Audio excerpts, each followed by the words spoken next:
दोस्तों, ये कहानी है 3 ऐसे सैनिकों की जिन्होंने अपनी आधी जिंदगी अपने देश के लिए लगा दी, लेकिन उसके बाद भी उन्हें वो इज्जत और वो शोहरत नहीं मिली जिसके वो हकदार हैं। लेकिन एक दिन उनके हाथ लग जाता है एक खजाने का नक्शा, जिसके बाद उनकी पूरी जिंदगी बदल जाती है। कहानी शुरू होती है। सभी अमेरिका सैनिक आज बहुत खुश हैं क्योंकि उन्होंने इराक के ऊपर अपना कब्जा कर लिया है। उन्होंने ये जंग भले ही लंबे अरसे के बाद जीती है और कुवैत को भी आजाद करा लिया है। इसी खुशी में सारे सोल्जर एंजॉय कर रहे हैं कि तभी वहां उनका ऑफिसर जिसका नाम एल्गे है वो आता है और सभी को डांटता है। सीन शिफ्ट होता है और यहाँ हम देखते हैं कि अमेरिकन सैनिकों ने कुछ इराकी लोगों को पकड़ लिया और वो उनकी तलाशी ले रहे हैं। तभी एक सोल्जर को उसी आदमी के पास एक नक्शा मिलता है, जिसे लेकर वो अपने ट्रांसलेटर के पास जाता है, जो उसे बताता है कि ये किसी बंकर का नक्शा हो सकता है। जिस तरीके से इस आदमी ने इसे छुपा रखा है, ये जरूर बहुत ही खास किस्म का नक्शा है। वहीं दूसरी ओर हम देखते हैं कि कर्नल हॉर्न मेजर आर्चीव को काफी खरी खोटी सुना, क्योंकि वो अपने काम को सही से पूरा नहीं कर पा रहे थे। उनका काम था कि रिपोर्टर एड्रियाना को न्यूज देना, जो कि वो नहीं कर रहे थे। कुछ दिनों के बाद उस नक्शे को लेकर बाल्लो अपने हेड एल्गी के पास जाता है, जहां वो और उसका साथी कॉनवे इस बारे में बात कर रहे होते हैं कि आखिर ये किस चीज का मैप हो सकता है। तभी वहां मेजर आर्चीव आते हैं और जो उन्हें कहते हैं कि जिस चीज को तुम लोग छुपाने की कोशिश कर रहे हो वो असल में काफी दिनों तक छुपी नहीं रह सकती। मैं तुम्हें बता दूं कि ये नक्शा सद्दाम हुसैन के खजाने का है, जो कि एक बंकर में रखा है जहां पर अरबों डॉलर का गोल्ड और डायमंड हो सकता है, जो कुवैत से चुराया गया था। वो कहते हैं कि आज तक हमें सेना ने ज्यादा कुछ नहीं दिया, मैं तो कुछ ही दिनों में रिटायर होने वाला हूँ, लेकिन तुम लोग अभी काफी दिनों तक यहाँ रहने वाले हो। मेरी बात मानो तो हम चारों को इस बात को अपने अंदर ही रखना चाहिए और कल सुबह जाकर इस बंकर को ढूंढना चाहिए, क्योंकि अब हमें कोई भी इराकी सैनिक रोक नहीं सकता। हमारा इस देश पर कंट्रोल है। खजाने के मिलने के बाद हम चारों बराबर हिस्से में उसे बांट लेंगे। अब सभी लोग मान जाते हैं और फिर अगले दिन निकल जाते हैं खजाने की खोज में। लेकिन क्या उन्हें वो मिल जाएगा? और अगर मिल गया तो आखिर वहाँ कितना गोल्ड हो सकता है? ये चारों एक कबाला नाम के गांव में पहुंचते हैं, जहां पर ये बड़ी सी हवेली थी, जिसके दीवारों पर सद्दाम हुसैन की फोटोज लगी हुई थी। वो लोग कॉनवे को बाहर खड़े रहने को कहते हैं और अंदर जाते हैं, लेकिन तभी वहां पर कुछ इराकी लोग आ जाते हैं जो उनसे अपनी जान की भीख मांगने लगते हैं। वो उनसे कुछ खाने को मांगते हैं। उन्हें लगता है कि वो उनके लिए कुछ खाने के लिए लेकर आए, पर ऐसा कुछ नहीं था। वो जैसे तैसे बचकर अंदर जाते हैं, जहां पर उन्हें चारों तरफ बस इराकी सैनिक मिलते हैं, जिन्हें वो बंदूक दिखाते हुए नक्शे के बारे में पूछते हैं, पर वो इनका कोई भी जवाब नहीं देते। लेकिन तभी कर्नल हॉर्न एक के ऊपर बंदूक तान देते हैं। अब वो बंदूक चलाने वाला ही होता है। तभी वहां पर एक दूसरा बंदा कह देता है कि ये गोल्ड यहाँ नहीं बल्कि दूसरे बंकर में मौजूद है। इसी दौरान बाहर एक दूध का टैंकर आता है, जिसे इराकी सैनिक जानबूझकर उड़ा देते हैं, जिससे कि सारा दूध वहां पर बह जाता है और बर्बाद हो जाता है। लेकिन फिर भी वहां के लोग उस दूध को इकट्ठा करने लगते हैं, क्योंकि वो कई दिनों से भूखे थे। और तभी अंदर इस हलचल की आवाज पहुंच जाती है, तो वो तीनों फौरन बाहर आते हैं और वहां हर तरफ अफरा तफरी मची थी। इस जंग की वजह से यहाँ के लोग बर्बाद हो चुके थे। अब ये सिचुएशन जैसे तैसे ये लोग यहाँ से निकल जाते हैं, यानी कि इन्हें वो सोना यहाँ नहीं मिला। तब बालो मेजर आर्चीव से पूछता है कि आखिर वो सब क्या हो रहा था। वो उन सभी को बताते हैं कि इराकी आर्मी हमें कुछ नहीं कहेगी, क्योंकि उन्हें पता है कि अगर उन्होंने कुछ बोला तो वो मारे जाएंगे। हमारी सरकारों के बीच में एग्रीमेंट हुआ है कि कोई भी किसी पर फायरिंग नहीं करेगा। अब उसे बताते हैं कि लेकिन उनकी वजह से कई मासूम लोग मर रहे हैं। हालांकि इसमें उनकी कोई गलती नहीं है, इसमें गलती है अमेरिकन प्रेसिडेंट बुश की, जिन्होंने इराक के लोगों को सद्दाम हुसैन के खिलाफ भड़काया है ताकि वो उनके खिलाफ हो जाए। और अब जब वो उनके खिलाफ हो गए तो अमेरिका ने उन्हीं लोगों के साथ छोड़ दिया। एक तरीके से उनके साथ धोखा हुआ है। इसके बाद वो उस गोल्ड के बंकर के बारे में पूछता है, तो वो बताते हैं कि मैंने आते हुए कुछ कुएं देखे हैं, जिसके आसपास कई सारे इराकी फौजी खड़े थे। जहां तक मुझे लगता है कि शायद उसी कुएं में ऐसा कोई बंकर है जो सद्दाम हुसैन ने बनवाया हो और उसी में सारा गोल्ड छुपा हो। अब वो तीनों मेजर से पूछते हैं कि क्या हम वहां वापस नहीं जा सकते, क्या हमें वो गोल्ड नहीं मिलेगा? तब वो समझाते हैं कि जरूर मिलेगा, लेकिन उसके लिए हमें थोड़ा इंतजार करना होगा, सही समय के लिए। वहीं दूसरी ओर हम रिपोर्टर एड्रियाना को देखते हैं, जो वॉल्टर के साथ कुछ ऐसी जगहों पर जा रही थी जहां कई सारी घटनाएं हुई थी, लेकिन उन्हें वहां कुछ ऐसा खास नहीं मिलता जिसे वो न्यूज पर चला सके। इसलिए वो वॉल्टर से कहती है कि तुम मुझे वहां ले चलो जहां पर मेजर आर्चीव गए थे। पहले तो वो कहता है कि मुझे नहीं पता कि वो कहाँ गए, लेकिन बाद में वो उसकी कार लेकर भागने लगती है और तब प्रेशर में आने की वजह से वो उसे कबाला गांव की ओर ले जाने लगता है। अब इसी दौरान हम उन चारों को दोबारा देखते, लेकिन इस बार इन्होंने उस कुएं के पास खड़े हुए इराकी सैनिक को बंदी बना लिया था और फिर उस कुएं में बनी सीढ़ियों से नीचे जाने लगते हैं, जहां उन्हें एक गेट मिलता है, जिसे खोलने पर उन्हें अंदर बहुत से इराकी आर्मी सोल्जर मिलते हैं, जो बड़े ही आराम से काफी महंगी महंगी चीजों का आनंद ले रहे थे, जो कि कुवैत से चुराई गई थी या फिर छीन कर लाई गई थी।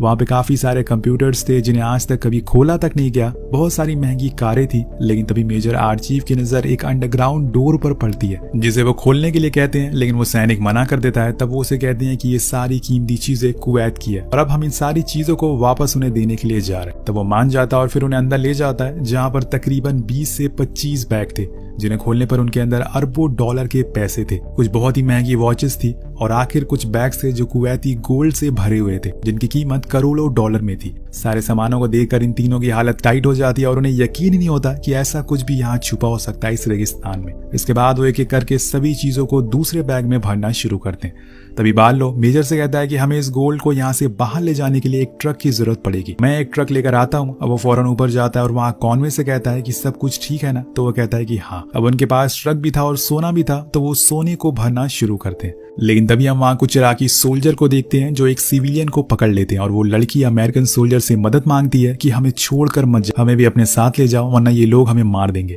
लेकिन ये लोग जाने लगते हैं और तभी वो इराकी सोल्जर सभी के सामने उस लड़की को गोली मार देता है। अब ये देखकर मेजर का दिमाग घूम जाता है क्योंकि ये उसके सामने गलत हुआ था, इसलिए वो सोल्जर पर चिल्लाता है और सभी मासूम लोगों को छोड़ने के लिए कहता है, जिसे देखकर बार्लो कहता है कि सर ये हमारा मैटर नहीं है, हमें यहाँ से चलना चाहिए।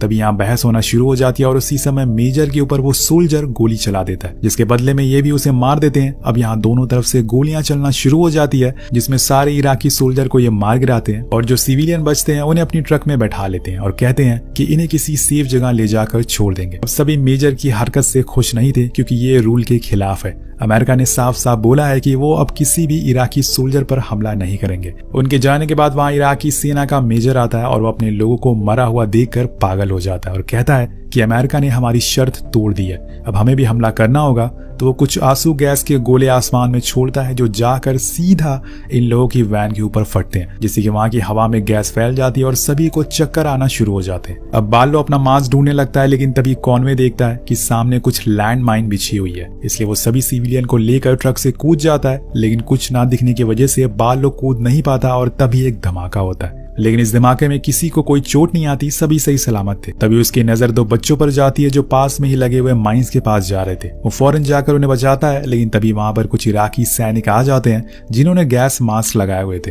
अब वो बार्लो को बंदी बना लेते हैं और उसे अगवा करके यहाँ से ले जाते हैं। इधर दूसरी ओर कुछ लोग पास में ही बनी एक गुफा के बाहर निकलते हैं और इन सारे लोगों को अपने साथ ले जाते हैं और साथ में उन सारे गोल्ड्स को भी। अब नीचे गुफा में जाने के बाद कॉनवे आर्चीफ से कहता है कि वो लोग बार्लो को ले गए, अब हम क्या करेंगे। तो वो उसे दिलासा देते हुए कहते हैं हमें थोड़ा सब्र रखना होगा, हम उसे जल्द ही ढूंढ लेंगे। तो वो कहता है कि ये सब आपकी वजह से हुआ है। तब मेजर उसे समझाते हैं कि अगर मैं उन सिविलियन को नहीं बचाता तो वो लोग उसे वहीं मार देते। वहीं दूसरी ओर हम बार्लो को देखते हैं जिन्हें इन लोगों ने एक बंकर में बंद कर रखा था, लेकिन वहां उसे कुछ सैटेलाइट फोन मिलते हैं जिसमें से एक काम कर रहा था।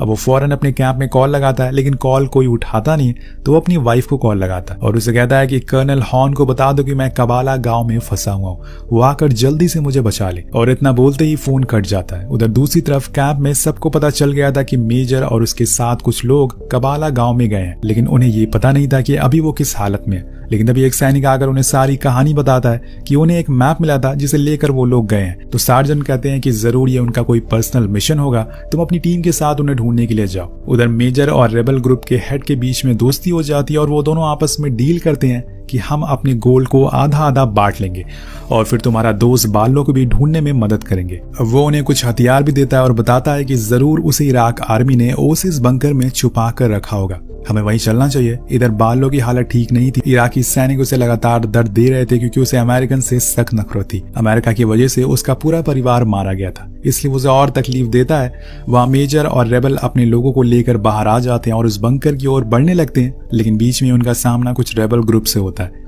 जिनकी आपस में दोस्ती होती है, इसलिए वो इन्हें एक दूसरे बंकर में ले जाते हैं जहां पर सद्दाम हुसैन की वो आलीशान घड़ियां रखी हुई थी जो उसने कुवैत से चुराई थी। अब मेजर उसे कहता है कि हमें इनमें से कुछ घड़ियों की जरूरत पड़ेगी, क्या तुम हमें दे सकते हो। अब वो मान जाता है, लेकिन उसके बदले में उसे कुछ पैसे देने होंगे। तो वो गोल्ड के 6 बैग्स उसे दे देता है और फिर उन घड़ियों को लेकर ओसिस बंकर की ओर बढ़ने लगता है। बीच में रुककर वो लोग बचे हुए गोल्ड को रेगिस्तान के नीचे दबा देते हैं क्योंकि वहां इसे ले जाना सेफ नहीं है, और वापस आते हुए फिर वो उस गोल्ड को बाहर निकाल लेंगे। अब इसके बाद रेबल ओसिस बंकर का नक्शा जमीन पर बनाता है और उसे बताता है कि कैसे वो लोग उसके अंदर जाएंगे, लेकिन वहां काफी सारे इराकी सैनिक हैं जिन्हें हम इतनी आसानी से हरा नहीं सकते। पर उनकी एक कमजोरी है, वो सद्दाम हुसैन से बहुत डरते हैं। तो वो कहता है कि ठीक है, हम उसी कमजोरी का फायदा उठाएंगे। जिसके बाद हम देखते हैं कि ओसिस बंकर के बाहर एक आदमी आकर उस गार्ड को बताता है कि सद्दाम हुसैन यहाँ पर आने वाले, क्योंकि वो यहाँ के गार्ड से ज्यादा खुश नहीं है और आज वो सभी की क्लास लेने वाले हैं। अब वो गार्ड्स अपनी नजर घुमाते हैं तो वहां दूर से एक गाड़ियों का काफिला आ रहा था, सेम वैसे ही जैसे सद्दाम हुसैन आते हैं। उसे देखते ही सब चिल्लाने लगते हैं कि सद्दाम हुसैन वापस आ रहे हैं, भागो यहाँ से। अब वो फौरन अपना सब कुछ छोड़कर वहां से भागने लगते हैं। कुछ ही देर बाद वो काफिला आकर वहां रुकता है, लेकिन उसमें मेजर आर्चीव और सारे रेबल के लोग मौजूद थे, जो सीधा बंकर के अंदर घुस जाते हैं और बचे हुए गार्ड्स को मारने लगते हैं। यहाँ पर मेजर को कुछ लोग भी मिलते हैं जिन्हें आर्मी ने बंदी बनाया हुआ था। वो उन सभी को आजाद कर देते हैं और वहीं बंकर के बाहर कॉनवे और उसके साथियों पर लगातार गोलियां चल रही थी। इधर मेजर उस कमरे तक पहुंच जाते हैं जहां बालो को रखा गया था। अब वहां उन्हें इराक आर्मी का कैप्टन भी मिलता है, जिसके पैरों पर वो गोली मारते और फिर अपने साथी को लेकर बाहर आ जाते। वो उसे जान से नहीं मारते। बाहर आने पर बालो काफी खुश था। वो सबसे पहले कॉनवे के बारे में पूछता तो मेजर कहते हैं कि तुम ऐसे खुले में मत घूमो, अभी भी कई लोग आसपास छुपे हुए हैं। उसी समय कॉनवे जो कि छुपा हुआ था वो बाहर आता और बालो की ओर बढ़ने लगता है, लेकिन तभी एक इराकी सैनिक उस पर गोली चला देता है। हालांकि वो लोग उसे मार देते हैं, लेकिन यहाँ पर कॉनवे की हालत गंभीर हो चुकी थी। सभी उसके पास भागते हुए जाते हैं, लेकिन अब उसकी बचने की कोई उम्मीद नहीं बची थी। वो उसकी ऐसी हालत देखकर बालो चीफ को आवाज लगाता है, लेकिन तभी एक छुपा हुआ सिपाही उस पर भी गोली मार देता है। अब मेजर उसे भी मार गिराते हैं, लेकिन यहाँ पर दोनों अमेरिकन सैनिक जमीन पर गिर चुके थे। अब बालो तो बच जाता है, लेकिन कॉनवे की वही मौत हो जाती है, जिससे वो लोग बहुत ही ज्यादा उदास हो जाते हैं और रोने लगते हैं। जिसके बाद मेजर वॉल्टर से कांटेक्ट करता है, जो कि रिपोर्टर एड्रियाना के साथ। उसे कहता है कि तुम जाकर मेरे ड्राइवर से मिलो और उसे कहना कि 4 ट्रक लेकर मेरे बताए हुए लोकेशन पर आ जाए, और उसके बदले में मैं उसे $1,00,000 दूंगा। अब वो मान जाता है। इसके बाद हम देखते हैं कि वो लोग उसी जगह पर जाते हैं जहां पर इन्होंने वो गोल्ड दफनाया था। वहां जाकर वो सभी रेबल लोगों को एक एक गोल्ड दे देते हैं और कहते हैं कि ये गोल्ड आपका है। फिर मेजर रेबल से कहता है कि हमारा अगला कदम होगा आप लोगों को इराक का बॉर्डर क्रॉस करके ईरान भेजना। तभी वहां 4 ट्रक आ जाती है, जिसके साथ रिपोर्टर एड्रियाना भी थी। अब सभी लोग ईरान के बॉर्डर पर पहुंचते हैं। उस आर्मी सोल्जर को वहां के सैनिक कुछ नहीं कहते और इन सारे लोगों को उस पार जाने की परमिशन दे देते हैं, लेकिन तभी वहां पर कर्नल हॉर्न अपने चॉपर से पहुंच जाते हैं और सभी को रोक देते हैं और साथ में मेजर और उसके साथियों को अरेस्ट करने का ऑर्डर देते हैं। जो भी इराकी सिविलियन थे उन्हें डिटेन कर लिया जाता है, क्योंकि इन सभी लोगों ने यहाँ के रूल तोड़े थे जो कि इनकी सरकारों ने बनाए थे। अब एडियाना कहती है कि आप इन लोगों को उस पार जाने क्यों नहीं दे रहे, इससे उनकी जान बच सकती है। लेकिन सार्जेंट किसी की बात मानने को राजी नहीं था। तभी उसी समय मेजर बालो की तरफ देखकर इशारा करता है और फिर कर्नल से कहता है कि हमारे पास सद्दाम हुसैन का वो गोल्ड है जो उसने कुवैत से चुराया है। अगर आप लोग इन्हें जाने दो तो हम वो सब कुछ आपको सौंप देंगे। थोड़ी देर बाद वो मान जाते हैं और इराकी सोल्जर से बात करके उन सिविलियन को छोड़ देते हैं। सभी मासूम लोग वहां से जाते हुए उन तीनों आर्मी सोल्जर की तरफ देखते हैं और हाथ हिलाते हैं और उन्हें नम आंखों से अलविदा कहते हैं। अब एडियाना भी बहुत खुश थी ये देखकर, क्योंकि उससे भी एक न्यूज मिल गई थी। लेकिन सार्जेंट कहते हैं कि आप तीनों को आर्मी से कोर्ट मार्शल किया जाएगा इस हरकत की वजह से, लेकिन असल जिंदगी में ऐसा कुछ नहीं हुआ। उन्हें अच्छे से एक इज्जत के साथ डिस्चार्ज कर दिया गया और उसकी वजह थी मीडिया की पावर, जिसके आगे आर्मी भी हार गई क्योंकि उन्होंने कुछ गलत नहीं किया था। कहानी के आखिर में पता चलता है कि मेजर एक हॉलीवुड स्टंट एक्सपर्ट बन गए, वहीं दूसरी ओर बालो अपनी एक कारपेट शॉप चलाते। कहानी के आखिर में पता चलता है कि इराक ने सारे गोल्ड कुवैत को लौटा दिए, लेकिन उनका कहना था कि अभी भी कुछ गोल्ड मिसिंग है, यानी कि मेजर ने कुछ थोड़े से हिस्से को कहीं और दफनाया होगा, जिसका मतलब है ये कहानी अभी बाकी है। वेल, आपको ये कहानी कैसी लगी नीचे कमेंट करके जरूर बताएगा। मिलते हैं आपसे अगली वीडियो में। Thank you so much watching.